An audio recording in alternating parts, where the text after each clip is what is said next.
Assalamualaikum warahmatullahi wabarakatuh. Yang terhormat dosen penguji uji kinerja PPG dalam jabatan batch 1 tahun 2024. Perkenalkan, nama saya Wahyu Effendi. Saya guru pendidikan agama Islam bertugas di SMP Negeri 15 Banjarmasin, sekaligus mahasiswa LPTK UIN Antasari Banjarmasin. Hari ini tanggal 17 Oktober tahun 2024, saya akan melakukan uji kinerja dengan tema menghadirkan sholat dan zikir dalam kehidupan sehari-hari. Mohon masukan, kritik, dan saran dari Bapak Ibu sekalian agar video ini lebih baik lagi. Demikian perkenalan dari saya.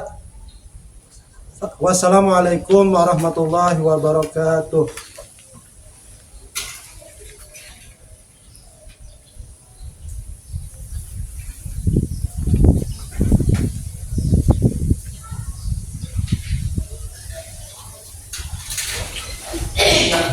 Assalamualaikum warahmatullahi wabarakatuh. Waalaikumsalam warahmatullahi wabarakatuh. Alhamdulillahirabbil alamin. Wassalatu wassalamu ala asrofil anbiya'i wal mursalin sayyidina wa maulana Muhammadin wa ala alihi wa sahbihi ajma'in. Amma ba'd. Bagaimana kabarnya hari ini? Baik.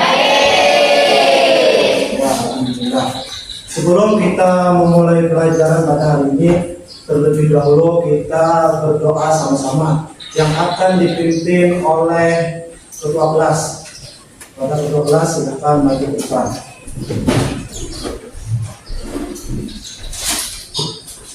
Sebelum mulai pelajaran kali ini, marilah kita berdoa. Doa dimulai.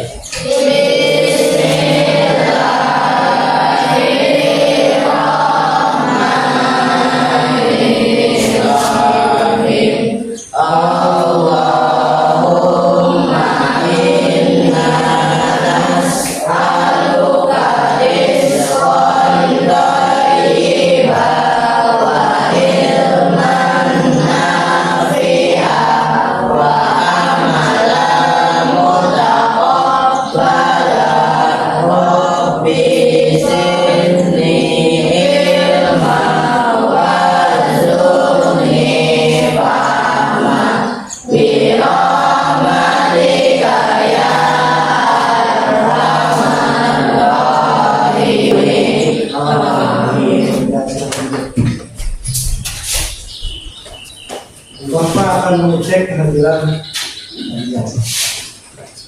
Abdul Haris Fadilah, Adelia Dara Puspita, Ahmad Rujaiki, Ahmad Yandra, Aulia Dina, Bayu Adi. Hari ini kita melanjutkan pembelajaran yang kemarin. Kemarin kita sudah membahas tentang sholat ya. Sholat, menghadirkan sholat dan zikir dalam kehidupan. Kemarin kita sudah belajar apa itu sholat ya Allah.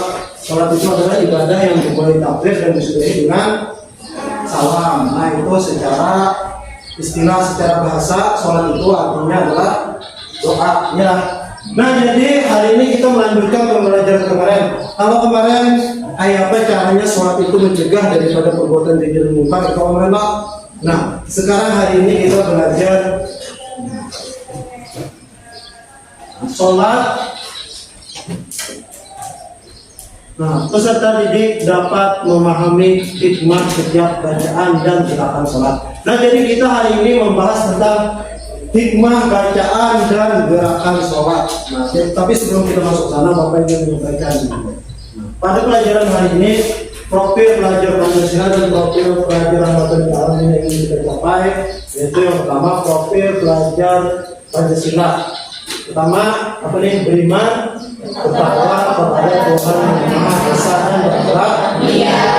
Yang kedua, yang ketiga, itu adalah profil pelajar Pancasila yang ingin kita capai.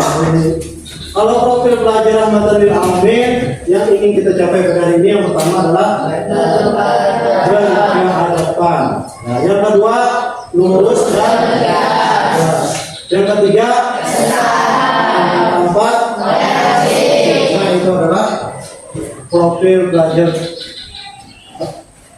pelajar Pancasila dan profil pelajar rahmatan lil alamin yang ingin kita tuju.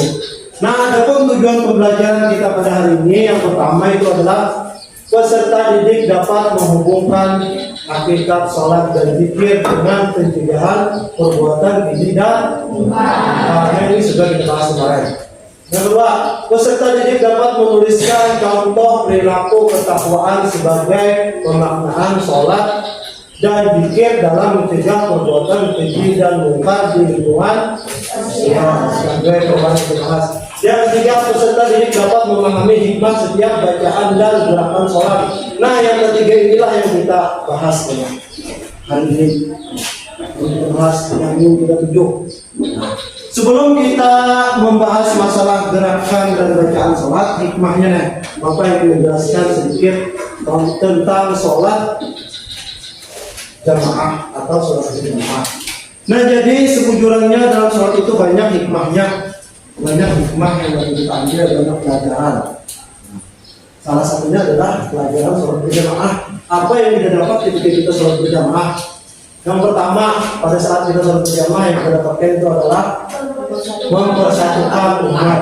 Jadi bila kita sholat berjamaah itu kita akan mempersatukan umat bersatu kita. Soalnya kita bergabung di masjid bersama-sama. Jadi dengan bersama-sama bersilaturahmi sholat berjamaah, maka kita akan mempersatukan umat, mempererat hubungan antar sesama muslim. Jadi kalau kita sampai di rumah, itu kita sama-sama juga. Nah, jadi yang kita berjamaah, salah satu hikmahnya berjamaah itu bersatu itu adalah bila kita telah bersatu, agama Islam bersatu, kita tidak akan bisa dihancurkan oleh orang lain. Bisa dihancurkan kita, tapi kalau kita akan bersatu bercerai-berai, kita akan mudah dihancurkan oleh orang lain. Misalkan yang kayak sapu lidi itu bilanya sapu lidinya disebutin lah, itu mudah dibatalkan. Tapi kalau di sapu lidi itu disimpan sampai kayak gitu gimana? Itu kalau dibatalkan. Tapi kalau di satu aja nah itu juga umat Islam, bila umat Islam itu ada bersatu, ada bergabung, ada berjamaah, itu mudah dihancurkan orang-orang. Tapi kalau umat Islam itu bersatu, bergabung, itu mudah dihancurkan. Makanya sekarang ini banyak orang mengadu domba umat Islam. Supaya umat Islam itu ada bersatu, bila yang ada bersatu, berkelahi itu mudah dihancurkan. Nah, itu salah satu siasat orang kafir menghidupkan umat Islam. Nah, hikmah sholat berjamaah yang kedua adalah menaati pemimpin. Jadi kalau kita sholat berjamaah itu kita boleh berdahulu ke imam, harus menghormati imam. Boleh kita berdahulu ke imam. Bila dia berdahulu, harus sah sholat berjamaahnya. Jadi itu dalam kehidupan sehari-hari, kita tuh harus menaati pemimpin juga, tetapi pemimpin kita yang sampai kita melawan atau di rumah melawan setan, melawan apa itu pemimpin dalam rumah tangga. Bila kita melawan, seharusnya dengan orang sholat berjamaah terbiasa menaati pemimpin dalam kehidupan sehari-harinya, pun akan menaati pemimpin. Yang ketiga, tidak boleh mendahului imam sudah. Yang keempat, boleh berhenti mengikuti imam mufarakah apabila imam sudah keluar dari ketentuan. Nah, jadi bila kita sholat berjamaah, seandainya imam itu salah, apa yang kita lakukan? Nah, yang kita lakukan, yang pertama kali kita lakukan, kita tegur dulu, subhanallah. Bila sedikit ada masih juga, tetap itu jadi sedikit tegur lagi sekali, subhanallah. Bila masih juga ada masih juga, tegur sampai 3 kali. Bila dia 3 kali ada masih sedikit, lalu kita boleh mufarakah. Itu juga dalam kehidupan sehari-hari. Bila kita tuh bisa berpikir lah, ini salah, kita tahu bahwa ini salah, kita tabur sekali, ada masih sedikit. Kita tabur 2 kali, ada masih, kita tabur 3 kali, tetap ada masih, itu boleh kita mufarakah. Atau kalau mau pakai Nah itulah hikmah sholat berjamaah tentang penjelasan hikmah sholat berjamaah. Nah yang kita bahas hari ini adalah hikmah sujud dan salam.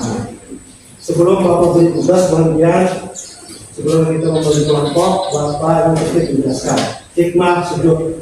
Salah satu hikmah sujud adalah menimbulkan sikap tawadu dan tidak sombong. Jadi bilangnya orang itu sembahyang sujud, intinya kalau mau sombong seharusnya karena pada saat kita sujud itu muka kita yang kita anggap mulia dan anggota tubuh kita yang kita anggap mulia itu muka ini kita sejajarkan dengan kaki atau dengan tanah, tanda bahwa kita itu tunduk patuh lawan Tuhan. Nah seharusnya bilangnya orang sujud itu sembahyang itu tidak mau sombong. Tapi bilangnya orang tetap sombong pada saat sembahyang berarti sembahyang itu ada yang lintas.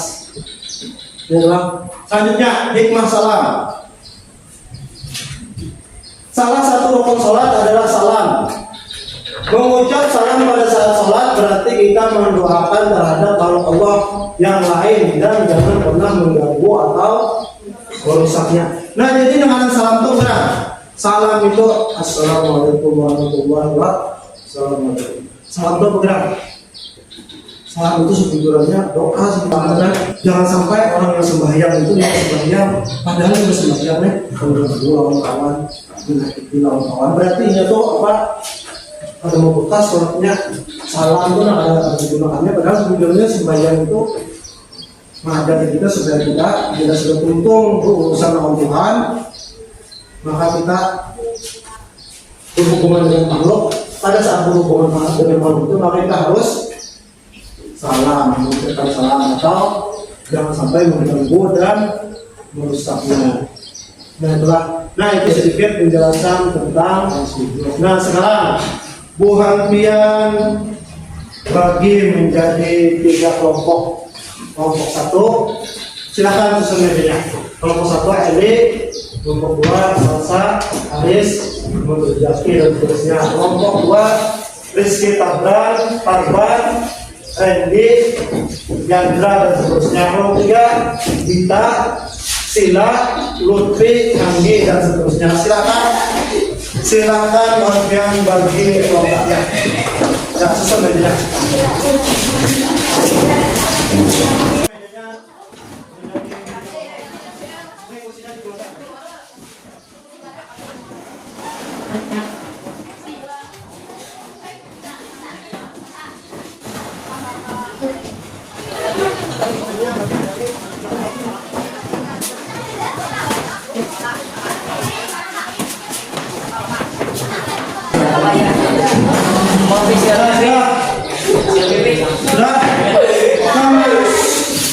Kemarin kita sudah belajar kayak apa caranya sholat itu dapat mencegah perbuatan kejiran riba.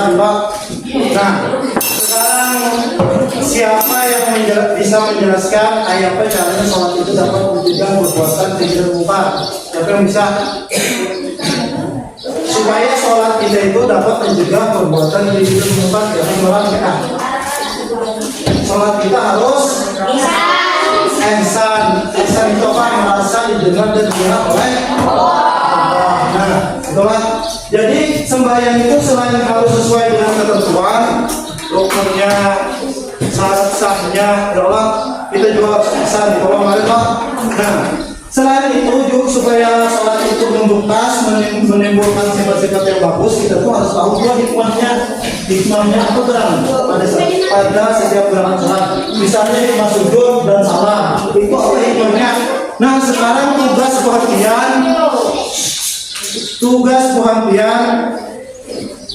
cari hikmah sujud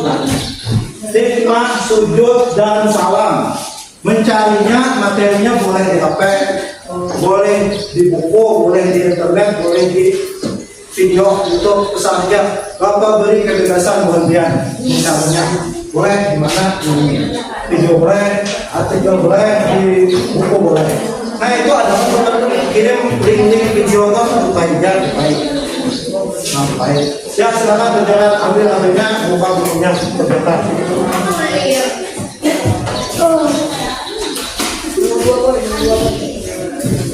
Di HP pian itu ada bapak kirim link. Nah, link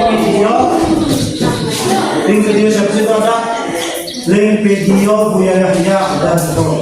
Bukan apa di sini link masih di bawah juga. Lalu ada di situ video dokter siapa namanya itu? Apa itu? Ada situ yang bikinnya mana? Nah itu situ kalau sudah membiasakan udah sidin bilangnya kita tuh sujud sidin. Apa di kepala kita ini ada bagian otak yang bilangnya kita berdiri ini kan sampai darah ke situ, tapi bila kita sujud sampai darah ke situ. Nah itulah yang mau kita tuh mudah dalam mengamalkan setiap ilmu. Lengkap kan itu. Nah, silakan kalian cari materi tentang hikmah sujud dan salam.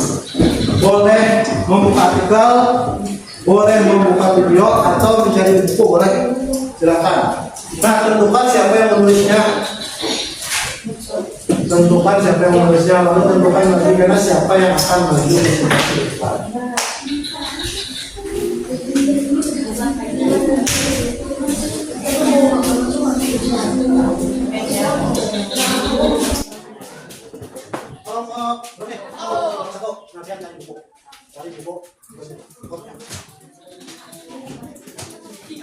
Yang lain cari di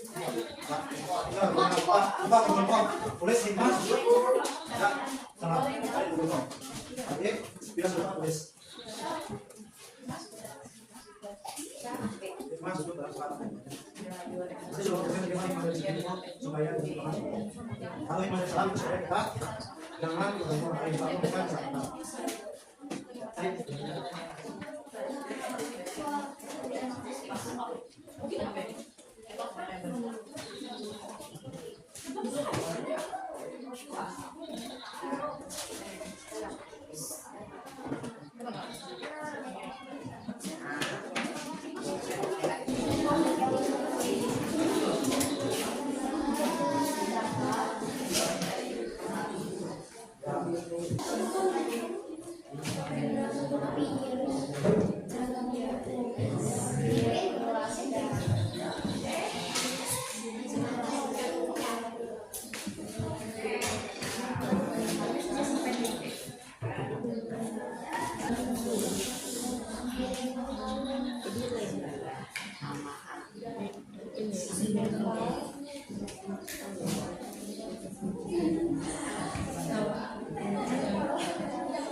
Cari hikmah sujud dan ruku. Hikmahnya apa dari? Makan apinya.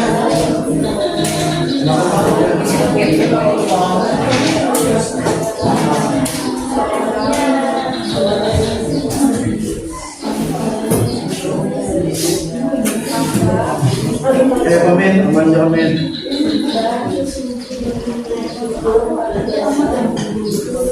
Siapa yang paling aktif dalam kelompok kita dapat nilai yang bagus. Jadi sebelum pilihan itu boleh kita siapa yang memainkan dia. Itu ada tadi lo dalam profil belajar Pancasila itu nah. Dalam profil belajar Pancasila salah satu tujuan pembelajaran kita adalah gotong royong. Ya, jadi hanya bukan bergotong royong bersama-sama saling bantu membantu. Jadi saling bantu membantu gotong royong itu budaya.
Kita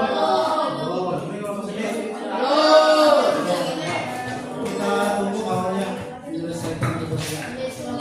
Masih ada waktu.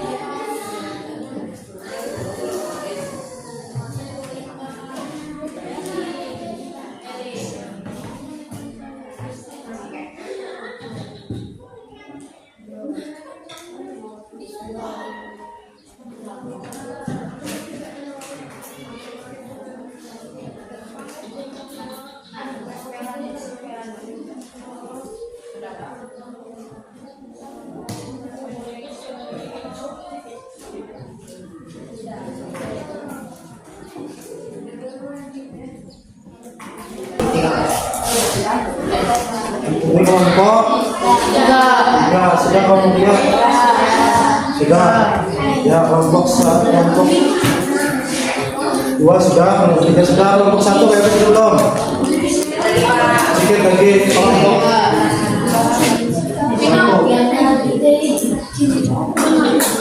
sampai berusia kelompok satu.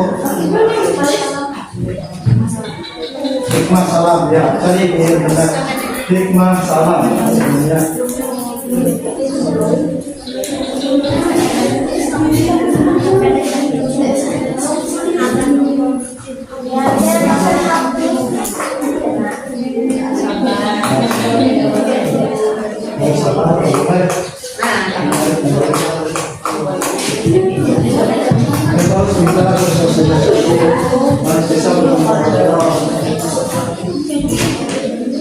Harus bisa toleransi sampai kita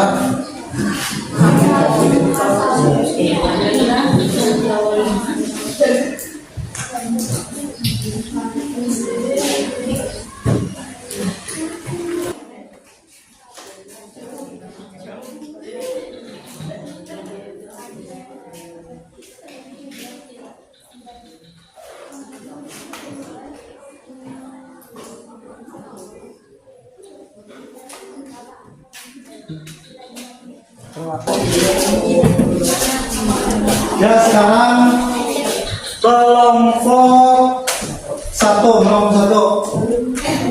Nah, belum. Kelompok dua. Ini kelompok ya. Masih banyak kelompok satu. Bila sudah cukup, kita berhentian. Presentasinya hasil dari kelompok. Ini kelompok uang, kelompok melihat hasil dari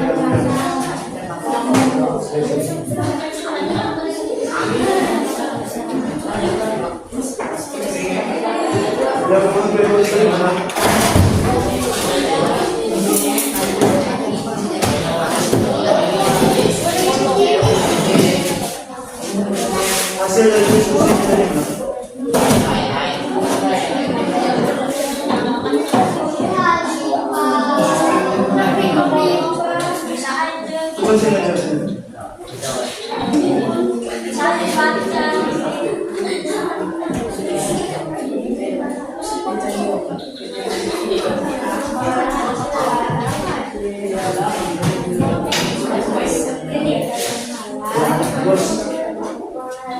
Kelompok ini kelompok melihat hasil dari diskusinya.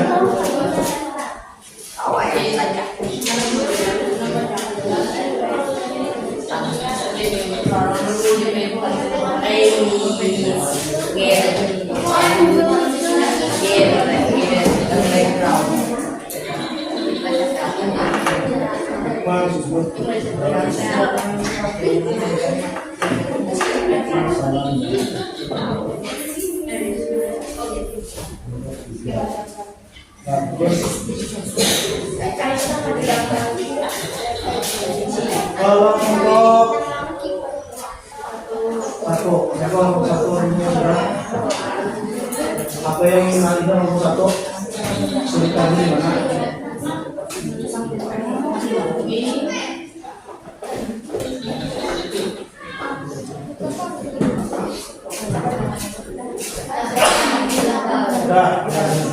Lihat.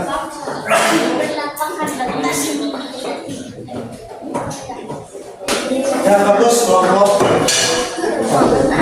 Sekarang sebelum pengambilan presentasi, coba bacakan hasil dari diskusi pemilihan. Kelompok satu baca dulu, kelompok satu.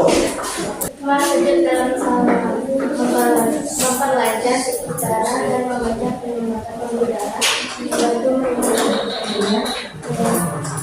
menyehatkan mental dari manusia, juga tidak merasakan kedekatan dengan seseorang kepada dirinya, dan merelaksasi tulang belakang dan seluruh batu, siku, kaki dan pinggul.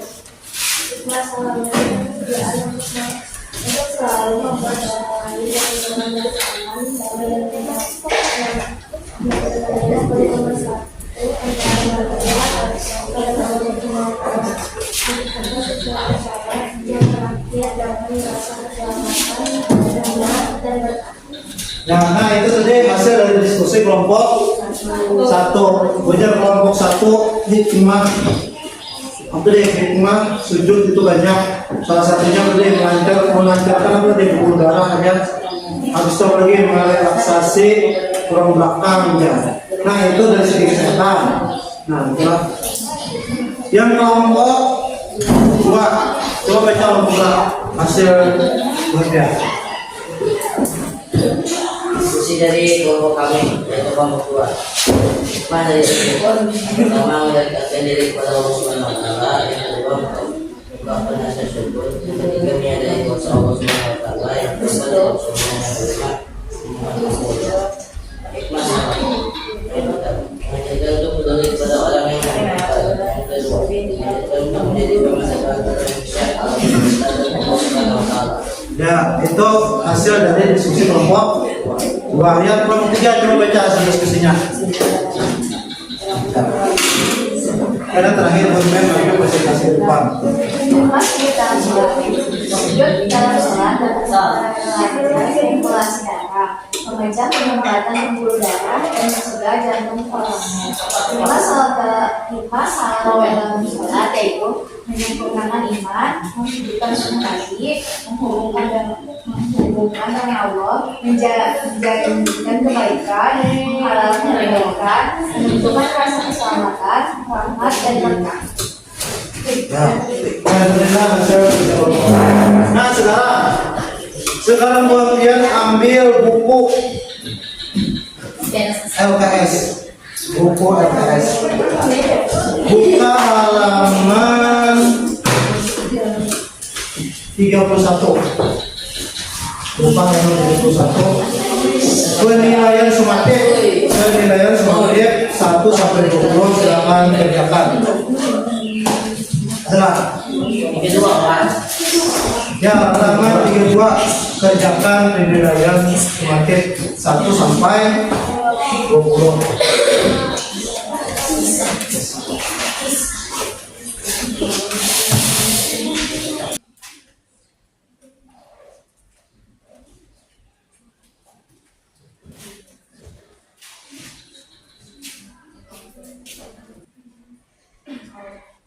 Ya sudah.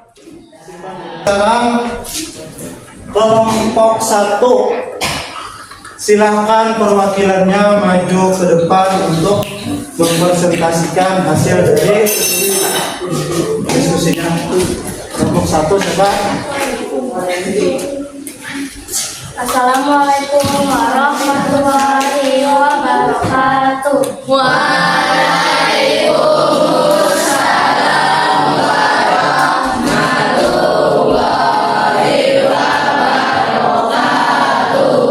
Kami dari kelompok 1 ingin mempresentasikan hasil kerjasama kelompok kami. Hikmah sujud dalam sholat melancarkan siklus darah dan juga meningkatkan pembuluh membantu meringankan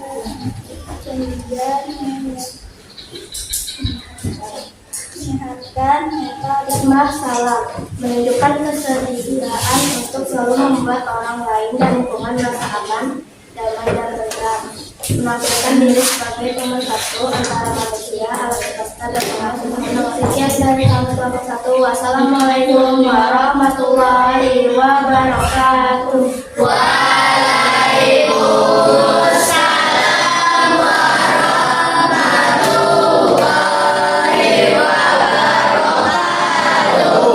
Ya, dari itu tadi presentasi dari kelompok 1. Kelompok lain kayak apa tanggapannya? Sesuai. Sudah paham jalan? Ya, sekarang silakan beri tepuk tangan kepada kelompok.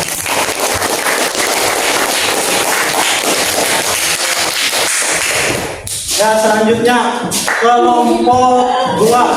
Silakan perwakilannya maju ke depan untuk mempresentasikan hasil dari kerja kelompoknya.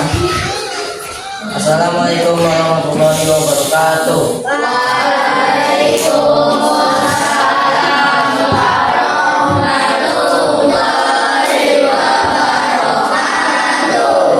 Kami dari kelompok 2 akan mempresentasikan hasil dari kelompok kami.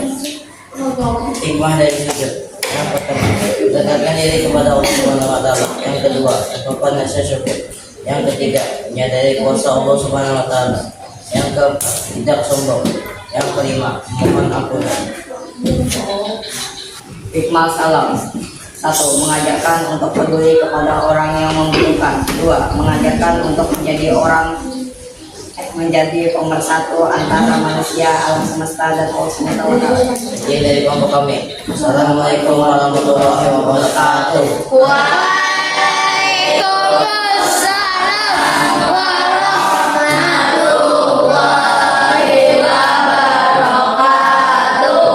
Nah, jadi itu tadi presentasi dari kelompok 2. Sedikit ada perbedaan lah kalau kelompok 1. Kelompok 1 itu pengertian itu tadi ada dari segi kesehatannya, kesehatan fisik, sedangkan kelompok 2 itu dari segi kesehatan rohani dan kesehatan. Ya, bos, beri tepuk tangan.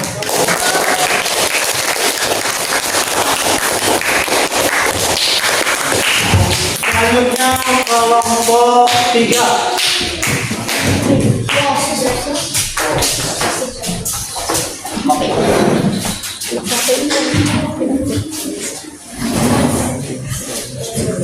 Assalamualaikum warahmatullahi wabarakatuh.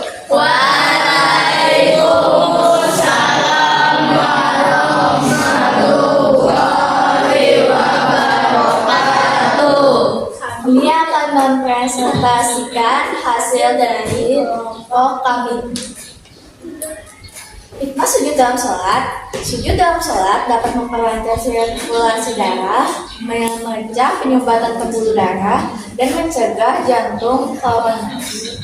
Hikmah dalam sholat yaitu menggunakan iman, menghidupkan sunnah Nabi, menjanjikan kebaikan, menghalalkan kebaikan, menunjukkan rasa keselamatan, rahmat dan berkah. Sekian presentasi kami hari ini. Wassalamualaikum warahmatullahi wabarakatuh. Waalaikumsalam warahmatullahi wabarakatuh.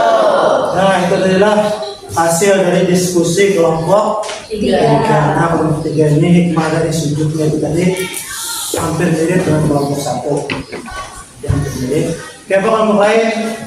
Sudah paham, kita beri tepuk tangan kepada kelompok. Sekarang kita sampai di penghujung pembelajaran atau kesimpulan. Jadi kesimpulannya,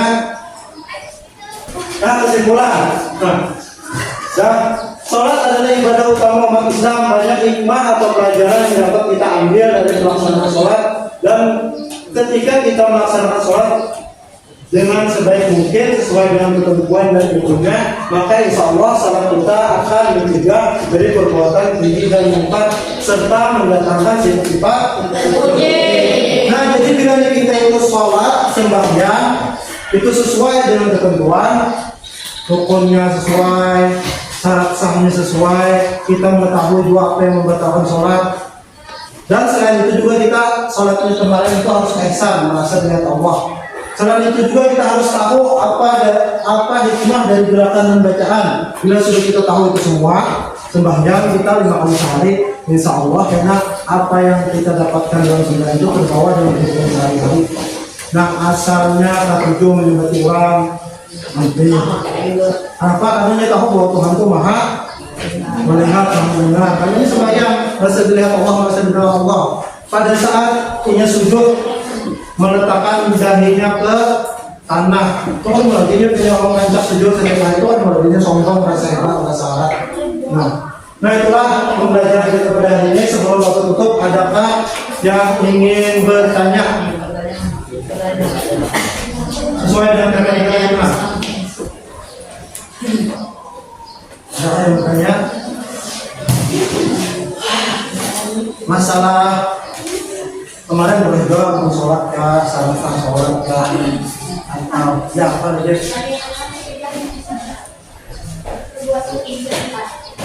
Bagaimana mencegah perbuatan keji dan mungkar? Nah, caranya salah satunya itu tadi sholat tadi. Sholat. Selain sholat kita mencegah perbuatan keji dan mungkar itu apa? Kita jangan berada di lingkungan yang terbaik. Bila kita berada di lingkungan yang terbaik itu karena sedikit banyaknya kita terpengaruh. Misalkan kita berdiam di suatu tempat, di situ itu orangnya dawirnya minuman keras atau menjudi, itu karena insya Allah kita terpengaruh juga. Ya lah.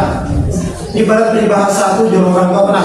Bila kita tuh hendaklah berbau, bila kita berkawan orang-orang yang tujuannya harum, itu karena tak paling kita harumnya, paling dari kecium baunya.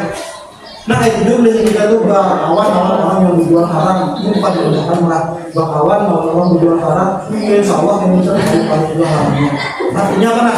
Lingkungan itu menentukan. Selain kita harus ihsan dari sholat sesuai ketentuan, supaya mencegah daripada perbuatan keji dan mungkar, kita juga harus mencari lingkungan atau kawan yang baik. Karena itu sangat mempengaruhi dalam diri kita.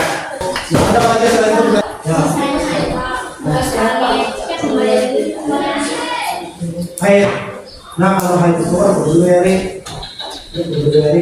kecuali biar misalkan yang dulu haidnya sudah masuk waktu. Misalkan duhur sudah nih, duhur. Kita sembahyang lagi duhur, harus duhur sekalinya jam 2 jam 3 haid, yang nah itu sembahyang mau itu harus beri. Tapi pada saat haid itu kalau belum beri, pada saat haidnya, bilanya haidnya sudah masuk waktu, itu harus beri. Tapi bilanya sudah misalkan yang haidnya jam 9 haid, nah karena sama haid. Kok sebenarnya duhurnya asalnya harganya itu beda. Ada lagi yang lain? Pertanyaan? Kalau yang ada pertanyaan, Bapak yang bertakon bilang. Bapak yang bertakon. Dalam Islam, dalam agama Islam itu ada namanya iman, Islam dan ihsan. Siapa yang bisa menjelaskan apa arti ihsan? Beribadah sebelumnya Tuhan, Pak. Beribadah seolah-olah melihat Allah. Ya, tapi bila ada sanggup yang indah ya ada lagi pertanyaan sudah bisa. Nah sekiranya sampai di sini saja pertemuan kita pada hari ini. Salah hilang maaf kita tutup dengan mengucapkan Assalamualaikum warahmatullahi wabarakatuh.